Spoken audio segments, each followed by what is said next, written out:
Bismillahirrahmanirrahim. Assalamualaikum warahmatullahi wabarakatuh. Allahumma salli ala sayyidina Muhammad wa ala ali sayyidina Muhammad. Alhamdulillahirabbil alamin. Di video kali ini kita akan bahas kembali tentang al-istijmar, yaitu beristinja dengan menggunakan batu. Ada 8 syarat semuanya yang harus dipenuhi oleh seseorang yang ingin beristijmar. Syarat pertama, kedua, ketiga, keempat, dan kelima kiranya sudah kita bicarakan beberapa episode yang lalu. Sekarang di episode video kali ini kita melangkah kepada syarat yang ke-6 untuk bolehnya beristijmar, cebok dengan batu.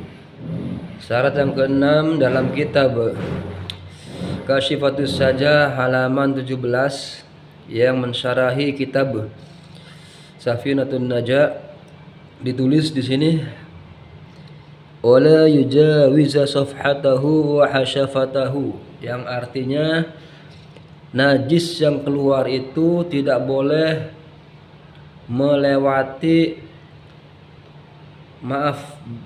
helm atau kepala dari zakar seorang laki-laki. Ya, mohon maaf bahasanya vulgar, biar jelas.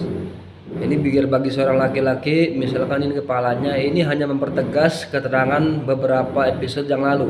Dipertegas lagi dengan syarat nomor 6. Wala yujawiza hasyafatahu, wala yujawiza safhatahu wa hasyafatahu.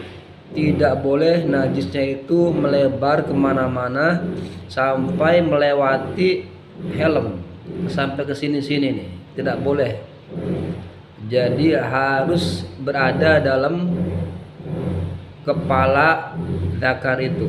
Nah, kalau sudah lewat ke sini-sini, ini namanya sudah yujawiza, sudah melewati batas, maka sudah tidak boleh lagi beristinja dengan batu, otomatis harus dengan air.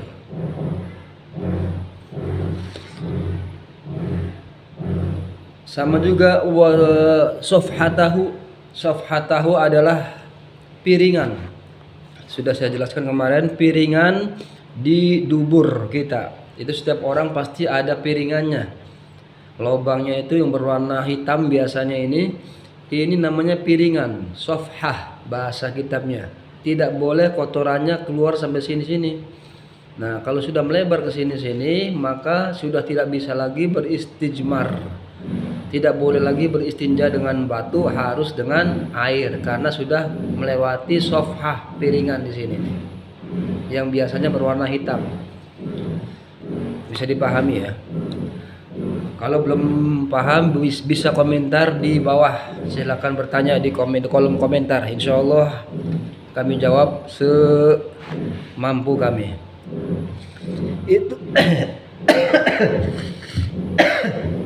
Itu syarat yang nomor 5. Yang nomor 6. Syarat yang nomor 7 adalah biar orang bisa beristijmar dengan batu apa?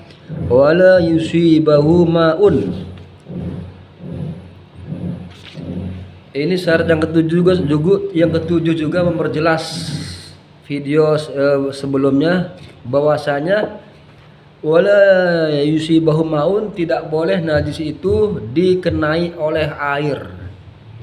Jadi baik najis itu berupa kotoran di dubur maupun berupa kotoran cairan di kubul, itu tidak boleh kecipratan air, meskipun airnya itu air suci, air aqua kah, air dari bak mandi kah, pokoknya jenis air apalagi airnya najis itu tidak boleh istijmar dengan menggunakan batu karena kotorannya sudah tercampur kecipratan air walaupun airnya suci.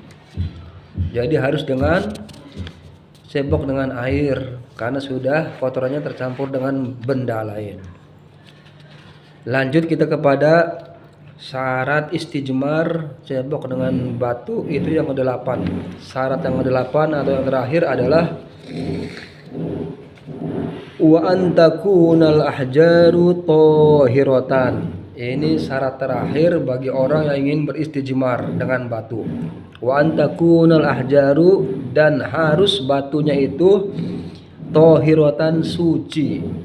Batu yang digunakan untuk istijmar itu harus batu yang suci, tidak boleh terkena najis, tidak boleh ada najis yang nempel di batu tersebut.